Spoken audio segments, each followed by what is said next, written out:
قليلا ما تشكرون তোমরা কতই না কম কৃতজ্ঞ। ولقد خلقناكم ثم صورناكم ثم قلنا للملائكة اسجدوا لآدم فسجدوا إلا إبليس গুরুগম্ভীর বিষয়ে কথা বলার আগেই এই আয়াত এখানে কিছু কথা বলে নিচ্ছে।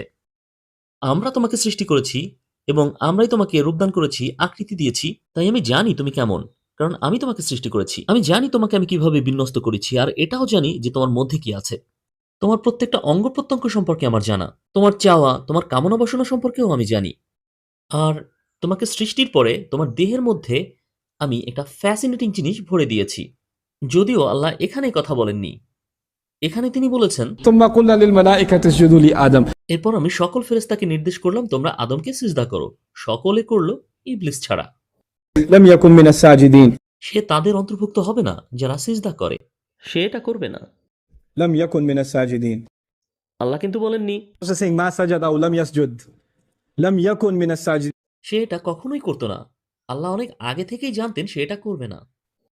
قال ما منعك ألا تسجد إذ أمرتك আল্লাহ বললেন, কি কারণে, এমন কি কারণ হতে পারে যার জন্য আমি বলার পরেও তুমি তাকে সিজদা করলে না আমার নির্দেশের পরে? قال أنا خير منه এর পরের ঘটনা তো আপনারা জানেনই। যদিও এটা আজকের বিষয় নয়, কিন্তু এর পরের কথোপকথনের জন্য এটা প্রয়োজন। ইবলিস বলল, আমি তার চেয়ে উত্তম। قال أنا خير منه خلقتني من نار وخلقته من طين আপনি আমাকে সৃষ্টি করেছেন আগুন দ্বারা, আর তাকে সৃষ্টি করেছেন মাটি দ্বারা। আপনি জানেন একজন কাফির কিন্তু এটাই বিশ্বাস করে না যে আল্লাহ তাকে সৃষ্টি করেছেন। একজন কাফের আল্লাহকে খালেক হিসাবে বিশ্বাস করে না। এই কথাগুলো ছিল ইবলিসের, আর ইবলিস বলছে খালাক্তানি, আপনি আমাকে সৃষ্টি করেছেন। সে শুধুমাত্র আল্লাহকে বিশ্বাসই করে না, সে আল্লাহর সাথে কথা বলছে এবং সে স্বীকার করছে যে আল্লাহ তাকে সৃষ্টি করেছে। তার কুফর কিন্তু আল্লাহকে অবিশ্বাস করা ছিল না, তার কুফর ছিল আল্লাহর অবাধ্যতা করা। আমি এটাকে তিনবার বলবো। His disbelieve was his disobedience. তার অবিশ্বাস ছিল আল্লাহর অবাধ্যতা করা, তার অবিশ্বাসের কারণ ছিল আল্লাহর অবাধ্যতা করা। আমি এটাকে তিনবার কেন বললাম? কারণ শ্রোতাদের মধ্যে এমন অনেকে আছে যে আল্লাহর অবাধ্যতা করে আর বলে এটা তেমন খারাপ না, আমি অন্তত আল্লাহকে তো বিশ্বাস করি, আমি আল্লাহকে বিশ্বাস তো করি, কমপক্ষে আমি কাফির তো নই। আমি জানি আমি অনেক উল্টোপাল্টা কাজ করি, কিন্তু তাই বলে আমি তো অবিশ্বাসী নই। তার অবিশ্বাসী হওয়ার কারণ ছিল তার অবাধ্যতা। His disbelieve was his disobedience. শয়তানের আপনাকে আল্লাহর উপর অবিশ্বাসী বানানোর কোনো প্রয়োজন নেই। আল্লাহ যে আপনার রব সেটা আপনি মানবেন। শয়তানের যা দরকার তা হলো আপনাকে দিয়ে ঠিক কি করানো? আল্লাহর অবাধ্যতা করানো। আপনাকে দিয়ে সে চায় আল্লাহর অবাধ্যতা করাতে। এটা আপনাকে বুঝতে হবে। আর আপনি যদি নিজেকে বোঝাতে থাকেন আপনি আল্লাহকে তো অন্তত বিশ্বাস করেন, এটাও তো যথেষ্ট। তাহলে জেনে রাখুন শয়তানও কিন্তু আল্লাহকে বিশ্বাস করে। আল্লাহই যে তার রব সেটা কিন্তু সে বিশ্বাস করে। আর এ কারণেই এটা আমি ৩ বার বললাম। আমি কি বোঝাতে পারলাম? এটা এই কথোপকথনের জন্য খুবই গুরুত্বপূর্ণ। خلقتني من نار وخلقته من طين قال فاهبط منها فما يكون لك أن تتكبر فيها এখান থেকে নেমে যাও। এটা তোমার জন্য যথোপযুক্ত বা বাঞ্ছনীয় নয় যে তুমি এখানে থেকে অহংকার প্রদর্শন করবে। আল্লাহর আদেশ অমান্য করে নিজেকে আল্লাহর সামনে বড় ভাববে। আমরা প্রত্যেকবার সালাত আদায়ের সময় কি বলি? আল্লাহু আকবার। আল্লাহ মহান, আল্লাহ মহান, Allah is greater, Allah is greater. যার অর্থ হলো তিনি গ্রেট আমরা নই, তিনি গ্রেট আমরা নই। আর এখানে আল্লাহ বলছেন তুমি যখন আল্লাহর কথা অমান্য করছো তার মানে হচ্ছে তুমি দাবি করছো তুমি গ্রেটার। আল্লাহ বলছেন এখানে বসে তোমার অহংকার এবং দাম্ভিকতা প্রদর্শন সাজে না। فاخرج إنك من الصاغرين বের হয়ে যাও এখান থেকে, চলে যাও, বিতাড়িত হও। তুমি তাদেরই অন্তর্ভুক্ত যারা লাঞ্ছিত, তুমি লাঞ্ছিতদের অন্তর্ভুক্ত।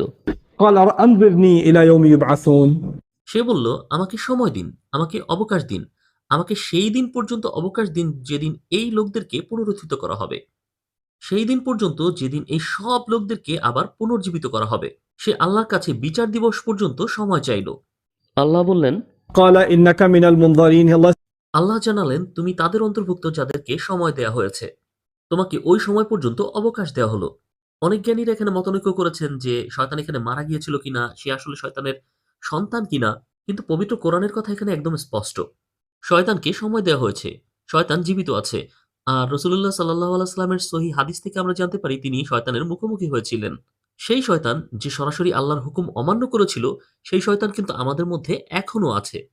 আর এখন তার দলবল সৈন্য সামন্ত এবং অনেক অনুসারী রয়েছে যারা সবসময় আমাদেরকে অসওয়াসা দিতে থাকে। তো আল্লাহ বললেন, ঠিক আছে, আমি তোমাকে নির্দিষ্ট সময় পর্যন্ত অবকাশ দিলাম।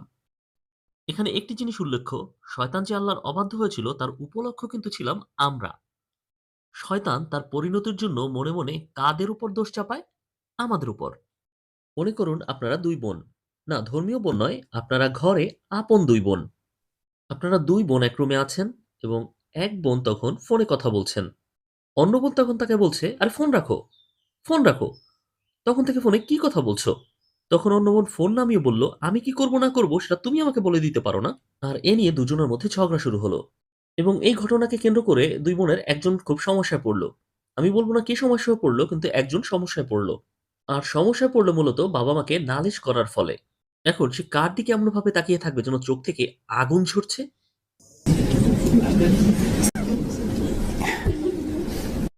সে তার বোনের উপর দোষ চাপাবে। "এটা তোমার দোষ। I hate you. তোমার জন্য আজ বাবা-মার বকা খেতে হলো।" এখানে আমার কিন্তু কোনো দোষ নেই। I don't have a temper issue.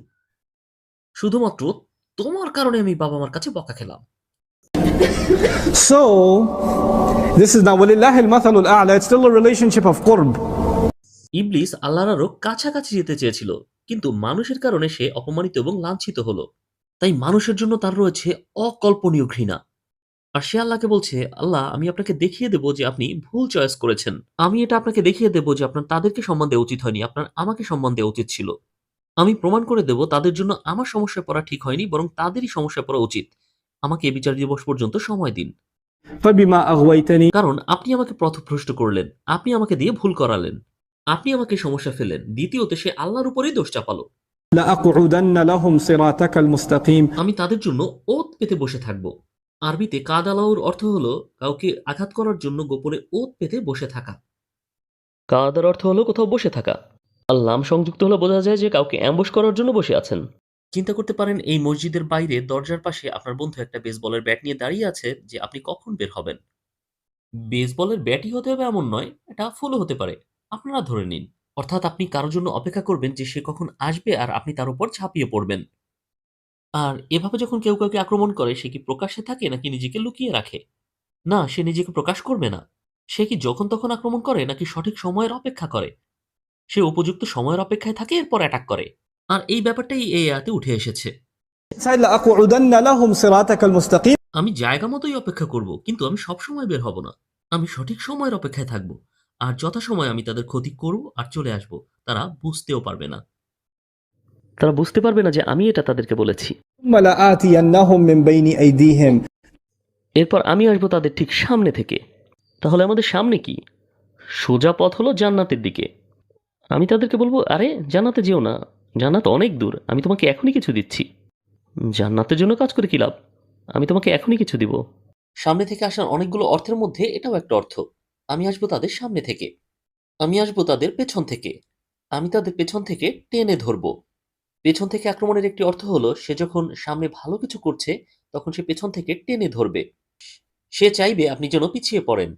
এই এক্সপ্রেশনটা কোরআনে ব্যবহার করা হয়েছে। انقلبتم على أعقابكم. তোমরা পাহাড়ের দিকে ফিরে যাবে। তোমরা ফিরে যাবে। আপনি আল্লাহর দিকে আগানো শুরু করছেন, তারপর আবারও পিছনে ফিরে যাচ্ছেন। যখনই আমি দেখব তারা অগ্রগতি করছে, আমি তাদের পেছন থেকে টেনে ধরব। পেছন থেকে আক্রমণ করব। وعن شمائلهم وعن أيمانهم وعن شمائلهم. আমি তাদের ডান থেকে আসব, আমি তাদের বাম থেকে আসব। এটাকে অনেকভাবেই ব্যাখ্যা করা হয়েছে, কিন্তু এর একটি অর্থ হলো তারা ভালো সঙ্গে থাকবে, তারপর আমি তাদের কাছে আসব। আর তাদের বন্ধু-বান্ধব এবং সঙ্গ খারাপ হলেও আমি তাদের কাছে আসব। আপনি হয়তো ভালো কাজ করছেন এবং ভালো কাজকে কিন্তু ডান পাশের কাজ বলা হয়। আর বাম পাশের সম্পৃক্ততা ধরা হয় খারাপ কাজের সঙ্গে। তাহলে ডান পাশ অর্থাৎ তারা যখন ভালো কাজ করবে তখনও আমি তাদের কাছে আসব। এমনকি আপনি যখন কোরআন পড়বেন তখনও সে আসবে। এজন্যই আল্লাহ বলেছেন, فإذا قرأت القرآن فاستعذ بالله من الشيطان الرجيم. তোমরা যখন কোরআন পড়বে তখন শয়তান থেকে আল্লাহর কাছে আশ্রয় চাইবে। কেন? আপনি তো ভালো কাজ করছেন। না, তারা যখন ভালো কাজ করবে তখনও আমি আসব। তারা যখন খারাপ কাজ করবে তখনও আমি আসব। আমি থামবো না। আমি সুযোগ খুঁজতেই থাকবো। ولا تجد أكثرهم شاكرين. এবং তখন আপনি দেখবেন তাদের অধিকাংশই অকৃতজ্ঞ। আপনি তাদের অধিকাংশকে মোটেই কৃতজ্ঞ পাবেন না।